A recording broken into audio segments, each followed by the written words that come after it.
Before I met PB, I had had depressions. I just wanted to jump off a bridge. They were so frequent.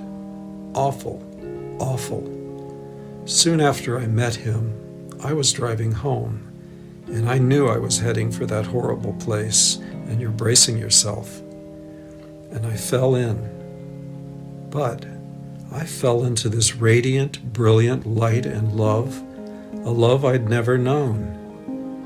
And that was the end of those depressions. To think that someone could do this. I hadn't had any training, read any books. I had no idea that a life could be altered this way. It put me on a path to perfect myself so that I could help others. I think he changed my entire life and being in those few paltry minutes of earth time. I don't think I've ever been the same. And he showed me something I wouldn't have believed possible. The main impression I had of him when I walked in was that he was just a person. He didn't look extraordinary. He was so quiet and gentle, another person who had broken through to the God-like quality that we all have, the radiant soul that we all are, the power of it, the finding that in that little package, little body, like that, just overwhelming, with all that power coming through him, basking in that gentle love that he had. It's so easy to say someone changed your life, but he changed everything, and me. You can't put it into words. PB and I had lots of discussions on the history of occultism in the West. He told me that he had to give up, as a young man, his ability with occult phenomena. It was a thing that would lead to trouble. He said that's how he entered this path, but he had to give it up in order to make progress, and that it's a good thing not to pursue it or talk about it. There were occult events that happened in his presence, but I'm taking his advice. This is not where the emphasis should be put. PB was, as he put it, a student of philosophy. Every moment with PB was wholly extraordinary, or just ordinary. To the sage, every moment unfolds reality. Every detail, every sense perception, every thought, every detail unfolding the reality instead of hiding it, which it seems to do for most of us. And that's what it was like. It was all important, every experience, whether it was going to an art gallery or having coffee. There weren't bells and whistles things, but it was like, oh, life unfolds beautifully, just in the now, ordinarily extraordinary.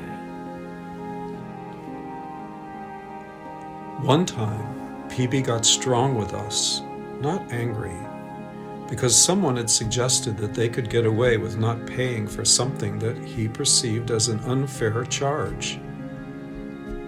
PB said that if you want truth, then you must be truthful in every detail of your life, and there's no compromise. He was very strong about it. Truth is what is important.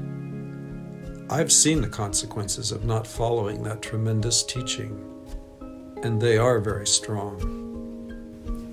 When PB came to Columbus, he stayed with some students. One person had come down with an illness, and she became bedridden, and she was quite bitter about it. Why me? PB told her that she was learning a tremendous soul lesson from this. He told her that she was learning surrender, and if she could get that, it was worth the whole thing. The next time I was there, she was in a room, and it was so joyous and light-filled. And for the next 3 years, well, she did it. She obviously did it. She totally surrendered, and just joy came through. The whole thing was fabulous. She would never have chosen that illness, but, in fact, having that one tremendous lesson was worth everything. One time, I was helping PB shave. That worked out okay. Maybe he got a little nick or something. And he was talking about how a sage feels pain. And yes, be careful. And he said, I have to shave PB, talking about himself in the third person. And then he continued, yes, I do feel PB's pain. I could sense that he was in this envelope of silence. That was my first intuition that this was what self-realization was about. At one point, I wondered if PB has his original teeth, or does he have false teeth? And suddenly, PB looked at me and bared his teeth. I was just brought into complete light. I'd never been there before. In the space I was in, there was nothing, but I didn't understand exactly what it was. It was definitely a transmission, absolutely, and a gift. It was through that gift that I was definitely in a witness position, but deeper than that. I was in a different place, closer to my heart. It was a marvelous transport. Then my life became totally different, and it was transformed because I became mindful.